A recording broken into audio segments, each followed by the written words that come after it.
Rejoin the Human Race, published on 11 September 2025 by David Matheson, that's me. I used to identify as a Christian. I no longer do, of course. Why did I stop? Identifying as a Christian involves some level of affirmation, of belief or faith in a literal covenant, as described in the text of the Bible. And for most Christians, it also involves belief or faith in a literal Jesus on some level. It also promotes exceptionalism, although most Christians probably don't even notice that it does. Exceptionalism has been defined in many ways, but in the sense that I'm using it, it means the belief by some group that they enjoy an exception or exemption from the laws governing human societies for some reason or other. Once I had uncovered enough evidence to convince me beyond any doubt that the Bible stories, from Genesis all the way through to the Revelation, including the stories of the life of Jesus, are celestial metaphor. In other words, they are star myths. I was faced with a choice. I could try and find some way to continue to maintain belief and faith while deliberately closing my eyes to the evidence in order to somehow remain Christian, or I could realize that I could no longer continue to identify as a Christian, that my earlier identification with Christianity was actually based on error, and that I was free to rejoin the rest of the human race. I chose the second option. That does not mean that I cease to have an identity, of course, although it certainly means that my identity today is not connected in any way to Christianity. If someone were to ask if my previous identity as a Christian means that my identity today has anything to do with Christianity, I would reply, of course not. Identifying as a Christian does not involve a life sentence to continue identifying as a Christian and their exceptionalism. One is free to jettison that identity and rejoin the human race at any time.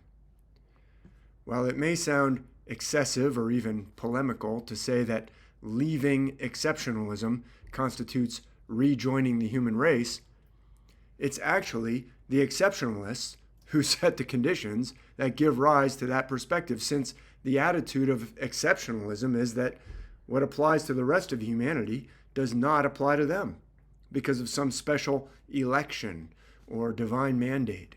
Thus, it is quite accurate to say that rejecting exceptionalism means rejoining the human race, just as maintaining exceptionalism involves rejection of the same connection to the rest of humanity. Identifying as a Christian involves assent or belief or faith. Thus, it is very different from other kinds of identity, which are more obvious and which are completely independent of belief. For instance, my identity as an American is based on the fact that I was born in the United States of America. It's not dependent upon any belief or assent. My parents were both born in the United States of America as well, one being of Norwegian descent and one of English. My identity of being ancestrally Norwegian and English is similarly independent of belief or assent or faith. It is simply fact, requiring no action on my part. Interestingly, we will see that there's a clear and direct connection between identifications requiring faith and this concept of exceptionalism and separation from the rest of humanity. As it turns out, the ancient wisdom given to the cultures of the world regarding the gods who personify and embody the different aspects and forces of the cosmos also required no assent or belief or faith on the part of the different nations to whom they belonged, as explained by the analysis of the late Professor Jan Osman. He makes the case that the biblical texts constitute a unique religious mindset that is utterly different from anything found among what he calls the other ancient religions of the nations of mankind. I agree with his analysis and with his statements that this alien biblical mindset is by nature diametrically opposed to nations themselves, as he demonstrates, and to the laws of nations.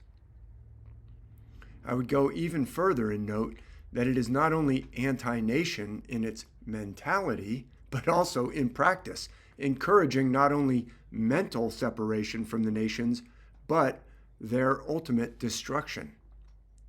In a lecture entitled Monotheistic Religions, Curse or Blessing, delivered in 2016, Professor Osman argues that the requirements for internal assent or belief or faith is actually unique to biblical covenantal monotheism found nowhere else, and bringing with it a kind of ambivalence in which the world is split into those who believe and who are thus blessed, and those who do not and who are thus cursed. In that lecture, Professor Osman explains, keeping a covenant requires not just outward correctness, but inner, emotional, and intellectual participation. End quote.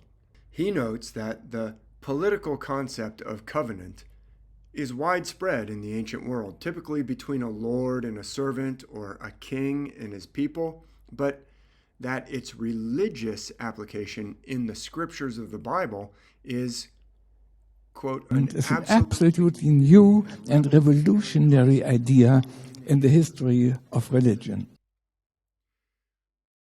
End quote. One of the reasons that this new religious application of covenant is so revolutionary, Professor Osman argues, is that while the political covenant contained promises of physical reward or punishment, is that while the political covenant contained promises of physical reward or punishment, like most legal contracts with which we are familiar today, when the same concept is applied to the spiritual realm, those rewards and punishments can become far more awe-inspiring, extending even to promises of eternal life for the believer and eternal damnation and torture in hell for the unbeliever. The uniquely biblical concept of religious covenant is revolutionary in another way as well, Professor Osman argues, and that is in the way that it radically reorders the identity of the believer into a direct relationship with the biblical God, giving a new identity that is separate from the worldly identifications of country or place, a new identification which actually stands against and undermines or subverts such worldly identification.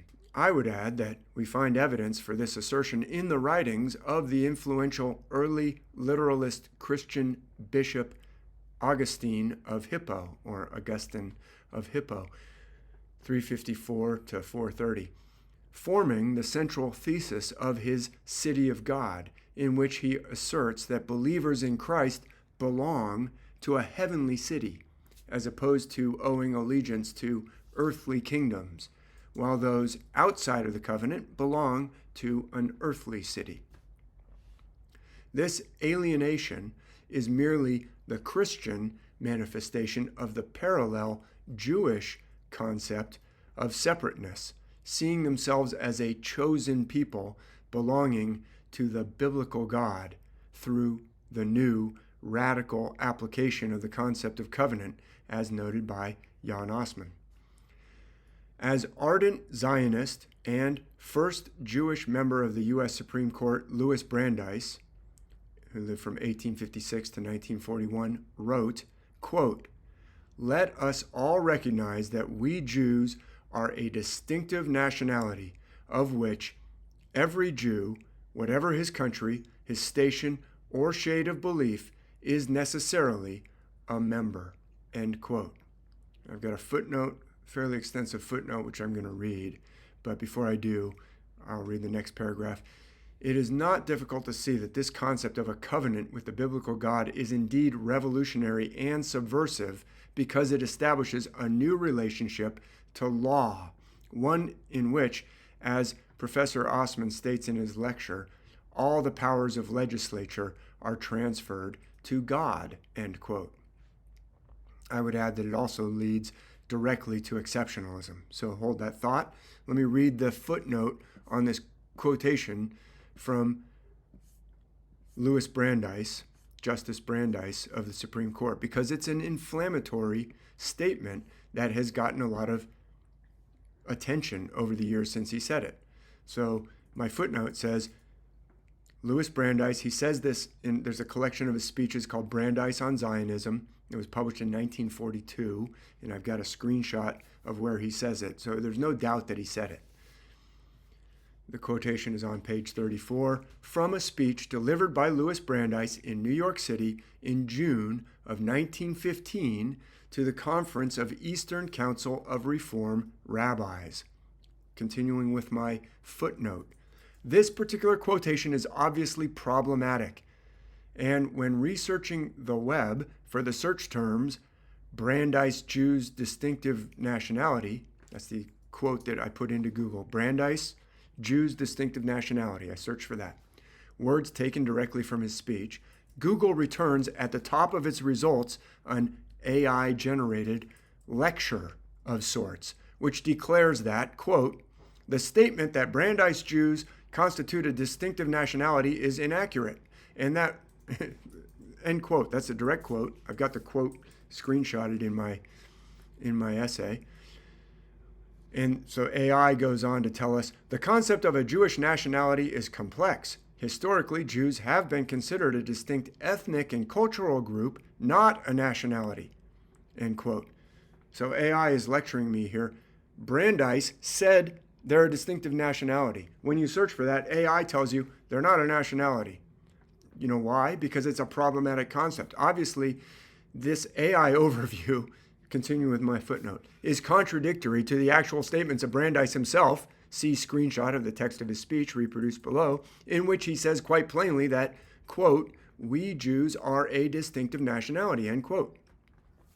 The remainder of the AI overview talks about, quote, Jewish pride, and, quote, Jewish consciousness, and, quote, the American Jewish community, but not once about the actual fact that Brandeis declared Jews to be a distinctive nationality, which is indisputable. Note that in making this point, I'm continuing reading my footnote, in making this point, I am not claiming that Brandeis argued for loyalty to this distinctive nationality above loyalty to the United States of America. Quite to the contrary, in the text of his speech, he explicitly states that, quote, the Jewish spirit is essentially modern and essentially American, end quote. And that, quote, so that's his quote, and here's another quote from him, quote, a conflict between American interests and ambitions and Jewish aims is not conceivable. Our loyalty to America can never be questioned, end quote. Those are quotations from his speech.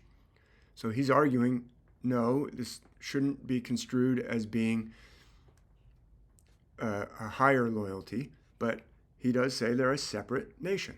Then why introduce the quotation from Brandeis at all? I'm reading my footnote, so why am I even quoting him? In order to illustrate the undeniable truth that the biblical covenant, as Professor Osman points out, tends toward separation of the world into those within the covenant and those outside of it, and to an identification with a divine lawgiver, and as Professor Osman calls it, a hegemonic relationship which supersedes all others. The quotation from Brandeis is all the more striking because he sat on the U.S. Supreme Court, which adjudicates on questions and issues concerning the, quote, supreme law of the land in accordance with the U.S. Constitution. That's what the Supreme Court does. It's looking at the law. Continuing with my footnote, far more incendiary quotations about Jews forming a distinctive nationality could have been selected from other Jewish figures throughout history. The statement by Brandeis to the gathering of rabbis is by no means unusual or controversial within Judaism, which by virtue of this radical covenant found in the Bible texts has at its very core the idea of a separate, chosen relationship with the biblical God, even coming from one who, like Brandeis, explicitly assures his listeners that, quote, conflict between American interests and the demands of this other, quote, distinctive nationality is simply, quote, not conceivable, end quote, from one who is, in fact, on the U.S. Supreme Court, or sat later on the Supreme Court, and who would ostensibly be committed, by virtue of that fact, to the upholding of the Constitution as the supreme law of the land. This statement from Brandeis, blatantly declaring that to be a Jew is to be part of another distinctive nationality, distinct from the nationality of others in the United States, carries so much potential energy that the modern AI overview on Google had to bend over backwards to say that attributing such an idea to Brandeis is, quote, inaccurate, which it's not. This proves, continuing my long footnote that I'm reading here, almost done, this proves that the concept itself, no matter how Brandeis tries to qualify it, is fraught with trouble. It's inherently subversive to the concept of nations of man, as Jan Osman says in his lecture. Thus, it proves Osman's point, and it separates those who take on the identity of being within the covenant, and thus blessed, from those they see as outside of the covenant and therefore cursed, proving my own point as argued in this essay. The essay, Rejoin the Human Race. That's why I called it that. So that's a long footnote. Now I'm going to return to what I was reading. I would add that this mentality, this is where we left off, leads directly to exceptionalism, the belief that those within this imagined biblical covenant are outside of and indeed above the laws of nations, the laws of humanity. They may give lip service to man's laws, but when it comes down to making a choice, those fully identifying with biblical covenantalism will tell themselves that they are distinct and separate, ultimately answering to God's laws. Instead of arriving through human reason at laws for the government of society, the biblical covenantal approach holds that laws are given directly through revelation by the biblical God and superior to man's laws, superior to reason, and indeed completely separate from it and above it, above reason. In the same lecture, Professor Osman says of the ancient organic religions of the nations, the existing religions needed all this. They were identical with state, cult, and culture. There was no way of distinguishing between religion and politics, religion and culture, state and temple. Revelation is a strategy of establishing religion as an independent cultural system in its own right, and even to put it in a hegemonial position above and in control of the other systems, such as law, economy, politics, art, and science. So, a hegemonic position above and in control of the other systems. This description by Osman neatly sums up the mental paradigm that forms the root from which exceptionalism grows. It also pinpoints the source of the tension inherent in biblical covenantalism. By design, it seeks to supplant and overrule everything it touches. It is a world-devouring system. Professor Osman explains further. The biblical covenant is parallel to the secular political covenant, and therefore the biblical covenant seeks to supplant and replace the covenant between the man and the woman and his or her nation. Thus, the biblical covenant functions as an anti-state paradigm. Here's his quotation. The analogy of state and covenantal religion is anything but accidental. The idea of covenant is an antithesis against the state. It is meant to oppose and to overturn the state in its ancient Oriental form of sacred kingship. The adoption and religious reinterpretation of the Assyrian concepts of treaty and loyalty amount to an act of subversion. End quote. His explanation applies equally to forms of government beyond the ancient Oriental form of sacred kingship. including representative democracy. Notice that what we face in this biblical covenantal model is something that, as Professor Osman points out, arose only once in all of the earth's ancient religions. It models itself upon the ancient forms of covenant, but those secular covenants were between a lord and a retainer, or between a government and a citizen, and thus the biblical analogy or analog is actually a copy with a significant difference. It's a copy that sets about to undermine and eventually overthrow the ancient model found in whatever culture it encounters, because the biblical religion seeks to, quote, establish an independent cultural system in its own right, and one that is in fact hegemonic, superior in position to all others. That's what hegemony means, superior in position to all others. I will point out again that this description matches with uncanny accuracy the modus operandi of the alien body snatchers depicted in the 1955 film, and especially the 1954 story, Invasion of the Body Snatchers, as described in my August essay, Dissecting the Body Snatchers. In that story, alien spores from a dying planet have developed the ultimate adaptation and survival mechanism. They drift through space until they encounter a planet with life. And when brought into proximity with another organism, they absorb its vibrational patterns in order to mimic it, cell for cell and atom for atom, stealing away the life force of the original until it crumbles to dust, leaving only the replicated parasitical body snatcher in its place. These replicants systematically conquer the host planet until it too is robbed of life, at which point the spores drift out again across space until they happen across another planet with life that they can replicate and absorb. The good news, in terms of the biblical covenantal body snatchers, however, is that unlike the body snatchers of the story, the victims who fall into the clutches of this invasive and all-devouring biblical replicant only have their identity altered, not their actual body at the cellular level. They can reject the hegemony-seeking biblical invader at any time and rejoin the human race if they so desire. For me, the escape came from the realization that the Bible stories are based on the stars and that they are not literal at all. Figures such as Abraham and Moses and David and Solomon and indeed Jesus, and the stories and narratives given in the Bible text about their supposed historical and terrestrial lives and adventures can all be shown to be based on the constellations. Thus, they cannot be taken literally and do not support a literal covenant of exceptionalism.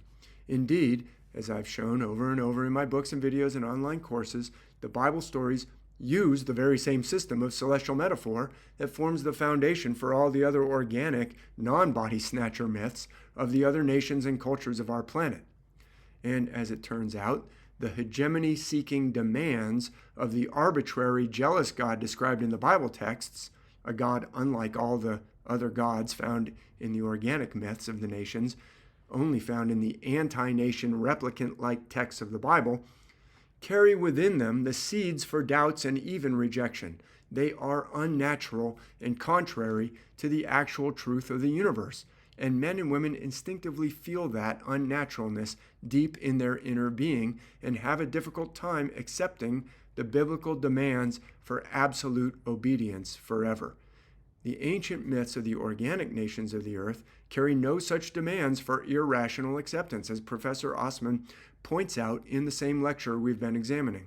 It is only the radical, unique, anti-nation, and indeed anti-human biblical paradigm that has this inherent problem, because it not only demands inner assent in the covenantal sense, but also demands faith and belief in the concept of biblical revelation, even though that revelation cannot be experienced or tested. Indeed, it demands faith even when that revelation goes against reason.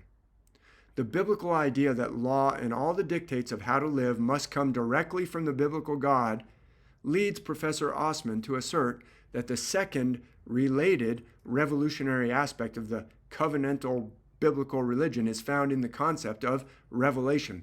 Revelation with a capital R, as Professor Osman calls it at one point.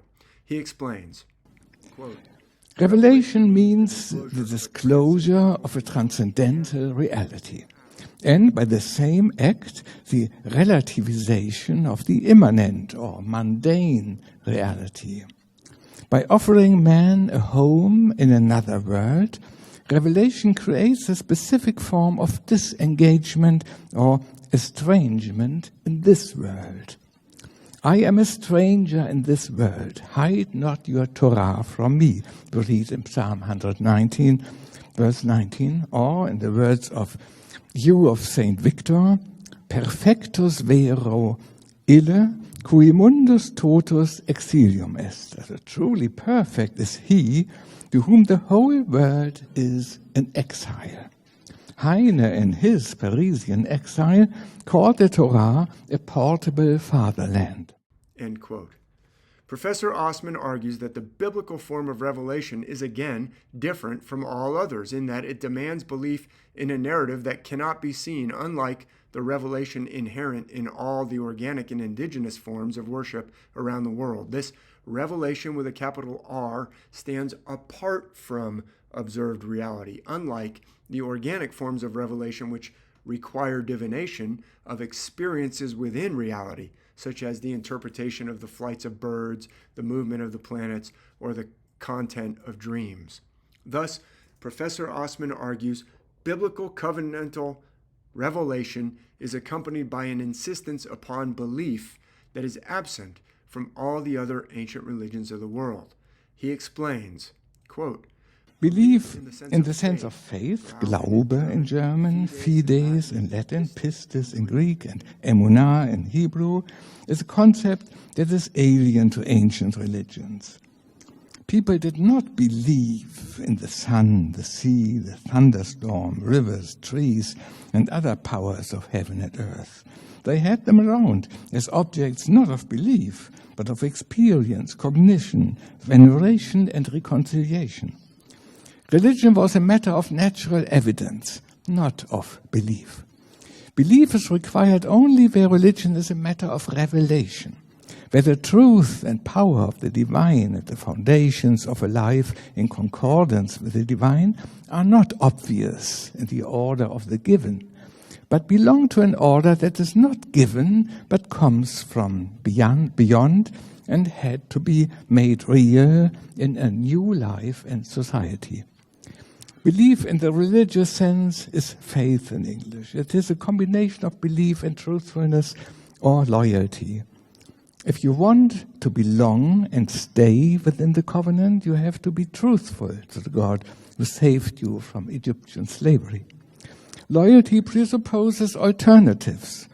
The world is full of gods. Their existence is not denied, but stressed. You must be careful not to adore them. The leading metaphor is adultery or whoredom. If Israel starts worshipping other gods alongside Yahweh, she commits adultery, raises Yahweh's jealousy, and contracts divine anger and punishment. The problem with faith or truthfulness is its shadow, which is infidelity or disbelief, a problem that, in my opinion, is completely alien to the other pagan religions. And this is the tragic side of the myth of revelation, to which I will now turn in the last part of my lecture. End quote.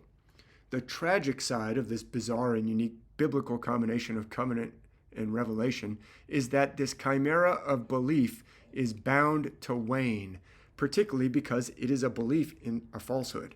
As we see from the quotations above, the ancient wisdom preserved by all the various organic cultures of the world are not built upon this requirement for belief. The gods and goddesses of the ancient religions embody and personify forces of the cosmos that are undeniable and self-evident. Nobody in the ancient traditional cultures of our earth would ever have a crisis of faith about whether they still believed in the sun or the moon or the sea or in the gods and goddesses of the sun, moon, and sea. When I was going to Christian churches, I remember being told that sometimes belief would naturally feel stronger, while at other times it would fade and feel weaker. It was only natural for belief to ebb and flow like the tides. Imagine the absurdity of telling a pagan that his belief in the goddess of the spring or in the goddess of the dawn, would inevitably ebb and flow like the tides. Ridiculous. As Professor Ostman tells us in the quotation cited above, belief is only required where religion is a matter of revelation, because revelation involves telling a narrative or selling a narrative to those who cannot verify the narrative for themselves, and requires those who decide to believe in that narrative to continue convincing themselves over and over without any evidence to back it up. Living in cultures that have been so deeply influenced by the biblical paradigm of covenantal exceptionalism and the biblical version of revelation, we don't realize that religions demanding that adherents place their faith in supernatural revelation are not the norm, but in fact are uniquely biblical, in fact Abrahamic. They are an anomaly in human society, and they are inherently unstable because they demand from us something that goes against reason and even against our deepest human nature. The term Abrahamic is actually both helpful and revealing, because the demand by the biblical God that Abraham sacrifice his son, Isaac, Genesis 22, verse 2 and following, in addition to being an absolutely foundational event for the biblical covenantalism, provides us with a striking example of just how bizarre, arbitrary, and absolutely contrary to our innate sense of humanity and ethics the demands of the biblical God and biblical religion are, beyond any doubt or dispute.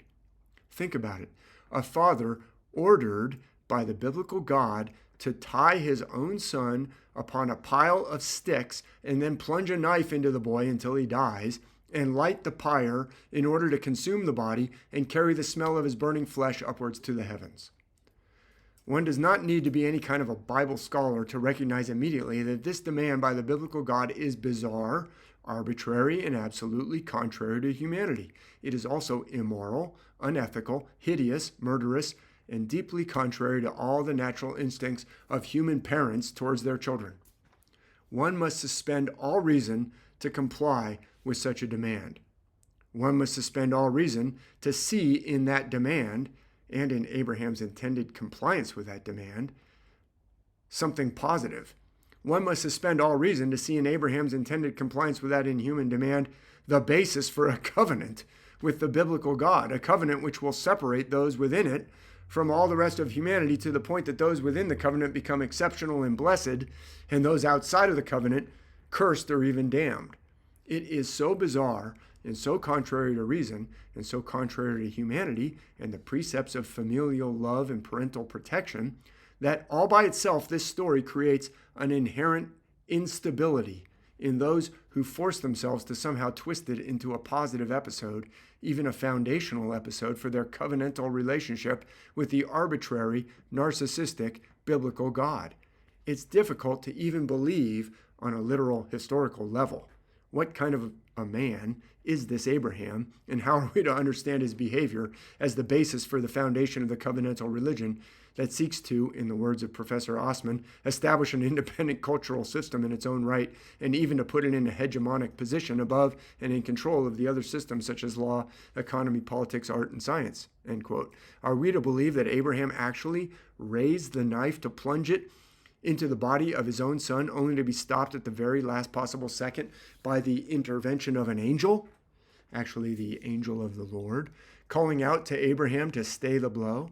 And then after the angel of the Lord tells Abraham not to slay Isaac, Abraham lifts up his eyes and beholds a ram caught in a thicket by his horns, Genesis 22:13. Abraham, the text tells us, offers the ram as a burnt offering instead of offering his own son. Surely the entire story beggars belief and requires serious internal contortions for someone to force himself to not only believe it, but to then accept that it is a positive story and foundational for a blessed covenant with the divine. What kind of God demands such behavior? What kind of man or woman assents to such demands? It is a recipe for internal anguish to even force such a narrative onto someone as an essential object of faith and positive assent. To force oneself to buy into this paradigm is damaging at any level, but to force oneself to buy into it for years on end compounds the psychic damage. And to force such assent by threatening supernatural cursing as a consequence for lack of faith or worse, threatening eternal damnation and endless torture in the afterlife, in hell and unquenchable fire, is depraved. Can we not see that this demand upon Abraham, if it actually ever happened, which it did not, would be a demand that Abraham turn his back upon the human race? If agreeing to plunging a knife into one's own child as a sacrifice does not constitute renouncing one's own humanity, what would? That is the foundation of biblical covenantalism, and it perfectly illustrates the assertion that buying into such covenantalism is equivalent to abandoning the common natural bonds of humanity. If Abraham were an actual flesh and blood historical figure, which he is not, we would want to shout at him, "Stop this madness, Abraham! Rejoin the human race!" So the story itself is very difficult to swallow on a literal level. And yet, if the biblical covenantalism of the Abrahamic religions hinges, in large part, on this very story, we can already see what Professor Osman is describing when he says that, quote, "the problem with faith is its shadow," which is disbelief. He goes on to, end quote, he goes on to assert that, in his professional opinion, after decades of expert study in this very field, the problem of disbelief inherent in the biblical religion is, quote, "completely alien," end quote, to the ancient non-biblical myths and traditions of the world. It is a problem only for religions of the biblical God, who demands blind faith and obedience, as well as inner belief in the narratives given by biblical revelation. But the story is not only problematic on a literal level as well as on a moral level. It is clearly based on celestial metaphor, as I have demonstrated as early as 2014 in blog posts still available on the internet. I'll give some links. Below is an illustration of the famous scene with Abraham brandishing his knife for the fatal blow to his own son while the angel flies in to stay his hand, juxtaposed with the stars in the vicinity of the zodiac constellation of Aries the ram, provided as the substitutionary sacrifice in place of Isaac. In the star chart that I've provided, we see the figure of the constellation Perseus, brandishing a knife in one hand on the left side of the figure as we look at the image on the page. That's the east side of the constellation Perseus, because the chart faces south. His east is to the left of the image, west is to the right. So on the east side or the left, as we're looking at it, you can see that part of the constellation, that's the knife. The angel in the scene corresponds to the outline of the constellation Andromeda. This constellation, I have discovered, plays the role of an intervening angel on more than one occasion in the Bible stories, such as in the story of Balaam and the ass, another story that is difficult to take literally, as discussed in a blog post that I published in 2015 and available online. I give a link. Below and between Perseus and Andromeda, we see the zodiac constellation of Aries, the ram, which of course plays the role of the ram whose horns are, quote, "caught in a thicket" in the Genesis text. Note in the 1860s woodcut illustration that I've provided here, the thicket that catches the ram is depicted as a branching tree, resembling an olive tree, with a distinctive V in the trunk into which the ram in the woodcut illustration is wedged. The V-shaped thicket which catches the ram in the story may well correspond to the V-shaped zodiac constellation of Pisces, immediately adjacent to Aries in the sky. Faintly visible in the star chart can be seen the smoke-like trail of the Milky Way band, which rises past the shoulder of Orion and upwards towards the head of Perseus, bending to arc over Andromeda as it forms a ring in the heavens. This band of the Milky Way corresponds to the smoke of the sacrificial pyre, which even in the woodcut illustration can be seen to resemble the Milky Way, which that similarity is a feature of much sacred artwork from past centuries, which depicts scenes corresponding to regions of the sky in which the Milky Way forms a significant feature. It is also worth noting that in the text of Genesis 22 itself, in verses 3 and 5, we're told that Abraham and Isaac traveled towards Mount Moriah and the place of sacrifice using an ass as their pack animal, which is then left behind with the servants when Abraham and Isaac proceed up the mountain alone. Directly below the constellation Perseus, and on the other side of Aries, we see the zodiac constellation of Taurus, the bull, with its long horns. I've argued in previous books and essays that we have very strong evidence that the bull of Taurus, with its long horns, can also be found in some myths playing the role of an ass instead of a bull, the long horns being instead envisioned as the long ears of that animal. This mythological association of the constellation Taurus with the ass as a beast of burden can be seen in the above-mentioned story of Balaam and the ass, as well as in myths from ancient Greece, in which the god Hephaestus sometimes rides upon an ass, for example, as well as in the story of Samson, who uses the, quote, jawbone of an ass to slay 1,000 Philistines. The biblical story of Abraham and Isaac, then, can conclusively be shown to be celestial in nature, and this fact completely undermines its hijacking into service as a literalistic episode forming the basis for the covenantal exceptionalism of those descended from Abraham, either by physical genealogy or by faith. And that means that those who have mistakenly built their identity upon the radical anti-national, hegemonic, exceptionalist, and indeed supremacist doctrines of biblical covenantalism can stop forcing themselves into this unnatural paradigm and rejoin the human race. The world is currently witnessing, with horror, the most criminal, systematic, brutal, months-long genocide, deliberate starvation, ethnic cleansing, and massacre of innocent non-combatants in Gaza by the self-proclaimed Jewish state of Israel against all international law and the laws of humanity and the laws of the nations of earth. And yet millions of men and women, almost entirely men and women who have built their own identities upon the false biblical paradigm of exceptionalism, continue to argue that the criminal agents of the Jewish state somehow have divine permission and even a divine mandate to carry out these blatant atrocities.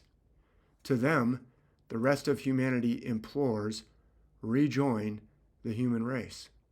Less violent but no less destructive is the progressive impoverishment and destruction of societies by oligarchs and monopolies and finance power wielded by Wall Street and the City of London and by private equity, devouring the resources given to the nations and bringing countless lives to ruin in order to enrich themselves at the expense of other men and women. Their tactics actually require the deliberate subversion of the power of nations to put down and prevent oligarchs and defend themselves and their citizens from finance power and private monopolies. And because, as we have seen, the unnatural and anti-biblical paradigm has as a necessary byproduct the usurpation of the power of nations and anything else that stands in the way of its quest for hegemony, financial oligarchs and those who profit from the debilitation and exploitation of the nations have, for centuries, operated in conjunction with and promoted this same ugly ideology of exceptionalism. To them, the rest of humanity demands rejoin the human race. These exploiters and usurpers of the resources given to the nations by nature and the gods are desperate to get their hands on whatever wealth they can steal from parts of the world that are not yet under their sway, in particular in the nation of China, which rejects the finance power of Wall Street and the City of London and the Western bankers and private equity investors. And they are intent upon breaking their way into China and plundering its wealth for themselves, even if they have to start wars which cost the lives of millions in order to do so.